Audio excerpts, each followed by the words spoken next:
Now that you have planned out your interviews, let's discuss who to interview.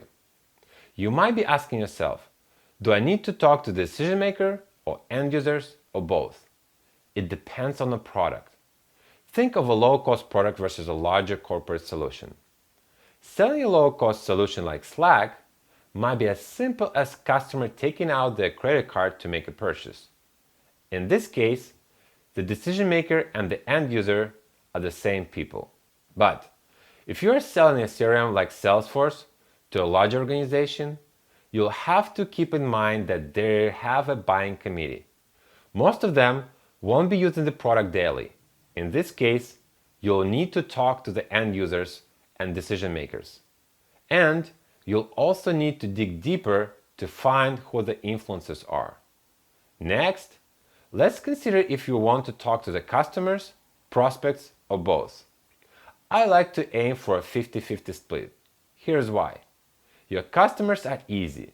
You already know who they are and how to get in touch with them. Plus, they already know you and your product. All you have to do is to get them to share their thoughts on your product they already know, and you have a feedback on how to improve it. It's a win-win. But prospects are valuable too.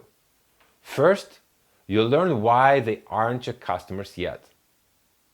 You won't be talking to them much about your product, but more about the problems they have, so that you can help them with a solution. But you won't know what they need until you talk to them. It's important to talk to the different types of people. You want to get as many perspectives as possible. A good rule of thumb for selling to large companies is to seek out interview subjects with different job titles.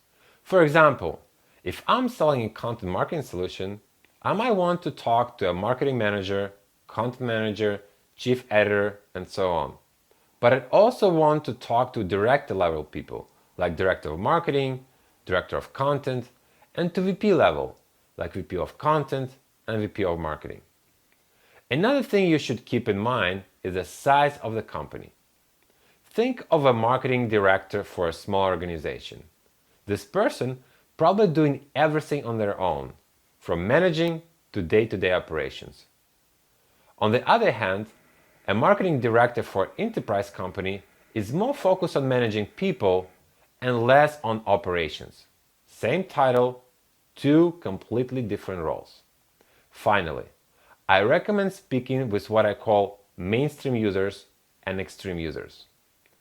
While working on the publishing platform Publish Now, I spoke to companies that did a lot of content creation and publishing. I would call them extreme users. I also spoke to companies that only did a little bit of content creation, what I would consider a mainstream users. When I spoke to extreme users, I learned that since they produce a lot of content, they invest resources in their teams and tools. So they are less concerned about inefficiencies in the content management processes.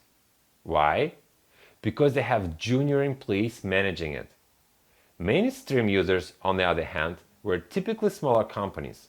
They had just one person who creates content and manages content strategy calendar and is responsible for publishing and sharing content. So saving this person even 30 minutes a day on the content publishing would be a huge value for them. To recap, when deciding who to interview, you want to consider who is the end user? How large is a company? Do you need to talk to customers, prospects, or both? Look for extreme users and mainstream users to identify the differences in how your solution may be used. Next, let's talk about planning your questions.